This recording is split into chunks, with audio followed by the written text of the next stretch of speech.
कैसे मौसम ने पूरी दुनिया में अपनी चाल बदल दी है, आज इसी का विश्लेषण हम करने वाले हैं। सबसे पहले हम आपको यूरोप ले चलते हैं। जनवरी में यूरोप के अधिकतर हिस्सों में जबरदस्त बर्फबारी होती है और ज्यादातर हिस्सों में भयंकर ठंड होती है।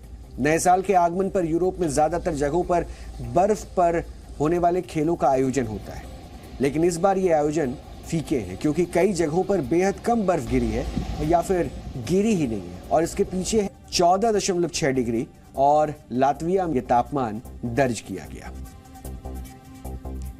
अब जानकार ये बताते हैं कि इन सभी देशों में जो तापमान अभी दर्ज किया गया है, आमतौर पर मौजूदा समय में इनमें 5 से 10 डिग्री सेल्सियस की कमी रहती है, लेकिन अभी ये सभी देश पहले के मुकाबले ज्यादा गर्म है और इसलिए इस समय को यूरोप की सबसे गर्म सर्दियों वाला दिन बताया जा रहा है। इसे और ज्यादा बेहतर तरीके से समझने के लिए हम आपको यूरोप के कुछ जगहों की सैटेलाइट तस्वीरें दिखाते हैं। इनसे आप आसानी से समझ पाएंगे कि यूरोप में पहले के मुकाबले इस बार कितनी कम बर्फबारी हुई है। अब आपको आपके टीवी स्क्रीन पर यूरोप के कुछ मशहूर स्की स्पॉट्स की पिछले सालों और इस बार की तस्वीरें हैं। इनमें पहली तस्वीर फ्रांस के मोजीन की है और यह तस्वीर पिछले साल दिसंबर की है, जबकि दूसरी तस्वीर इस बार 4 जनवरी 2023 को ली गई है। इसमें आप देख सकते हैं कि पिछले साल के मुकाबले इस बार कितनी कम बर्फबारी हुई है।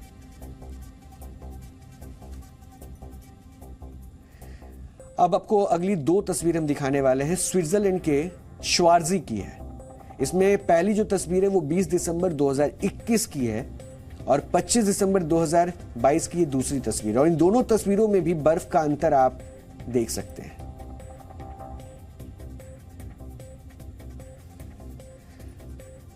अब अगली 2 तस्वीरों को जरा ध्यान से देखिए। ऑस्ट्रिया के लुटेश स्की सेंटर की है और इसमें ये जो पहली तस्वीर है 1 जनवरी 2022 की है और दूसरी तस्वीर 1 जनवरी 2023 की है, यानी इस साल की। इन सभी तस्वीरों में पहले जिन जगहों पर बर्फ थी अब वहां हरे पहाड़ दिखाई दे रहे हैं, यानी जहां पहले भयंकर ठंड पड़ा करती थी इस समय वहां का तापमान बढ़ गया है और यूरोप की सबसे गर्म सर्दी पर हमने एक रिपोर्ट भी तैयार की है।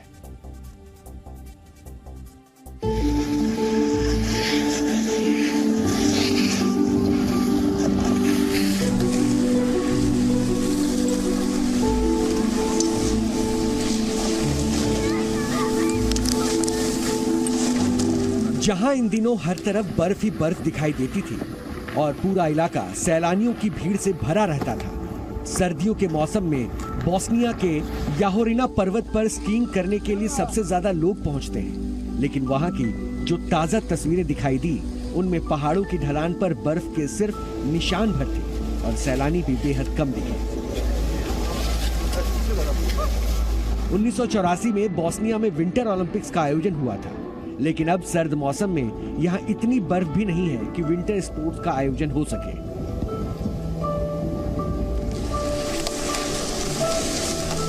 स्विट्जरलैंड के लेसेन में भी जनवरी में मौसम में आमतौर पर हर तरफ बर्फ ही बर्फ होती है, लेकिन इस बार सर्द मौसम में गर्मी क्या बढ़ी कि वहाँ स्कीइंग के लिए आर्टिफिशियल बर्फ बिछानी पड़ी ताकि दूर दूर से आने वाले पर्यटक स्कीइंग का आनंद ले सकें।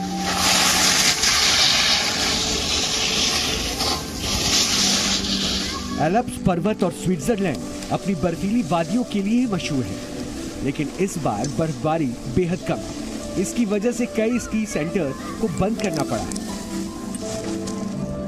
कुछ ऐसी ही तस्वीर क्रोएशिया के ज़ाग्रेब में भी दिखाई है। यहाँ सिर्फ कुछ खास हिस्से में बर्फ है, जबकि बाकी जगहों पर हरी हरी घास नजर आ रही है, लेकिन स्थानीय प्रशासन ने परंपरागत जश्न को कायम रखने के लिए यहाँ पर बाकायदा बर्फ बिछाकर खेलों का आयोजन किया है। एक तरफ लोग कम बर्फबारी से हैरान हैं, तो दूसरी तरफ बर्फबारी कम होने का सीधा असर टूरिज्म सेंटर पर भी पड़ा है। I think climate change is really scary. I also am nervous for the people who make their lives in the winter mountains, and their livelihoods are very much connected to tourism. And if there's no ski, there's probably not as much tourism. There's a lot of interconnected concerns I have. Yeah. Also for my skiing.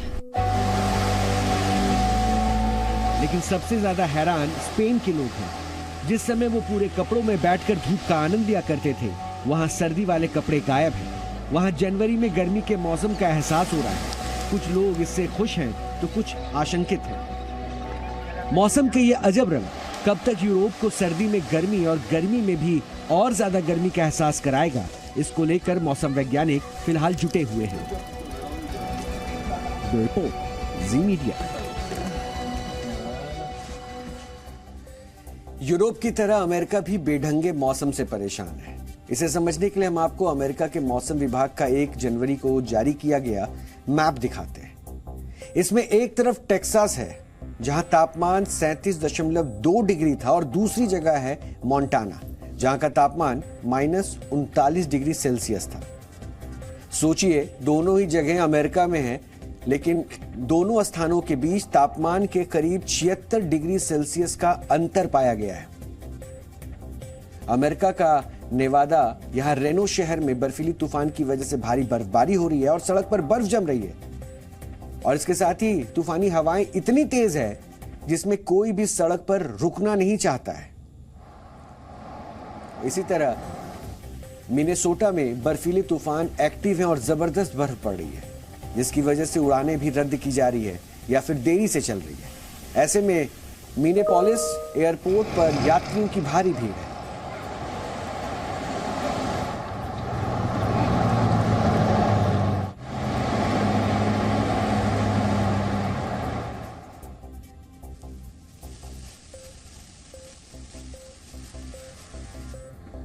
अब इस मौसम से बिल्कुल उलट California की तस्वीर अब आपको देखनी चाहिए।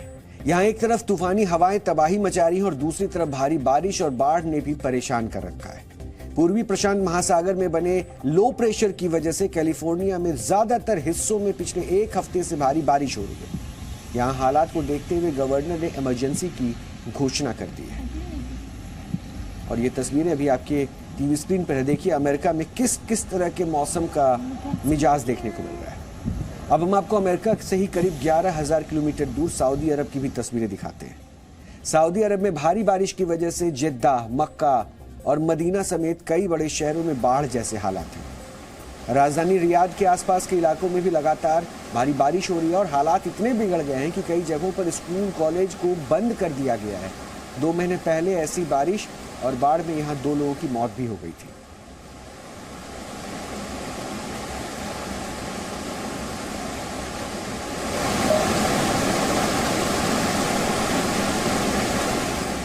विश्व मौसम विज्ञान संस्था यानी कि WMO की एक रिपोर्ट के मुताबिक बीते 30 वर्षों में धरती पर यूरोप महाद्वीप सबसे ज्यादा गर्म रहा है और पृथ्वी के दूसरे हिस्सों के मुकाबले यह 2 गुना तेजी से गर्म हुआ।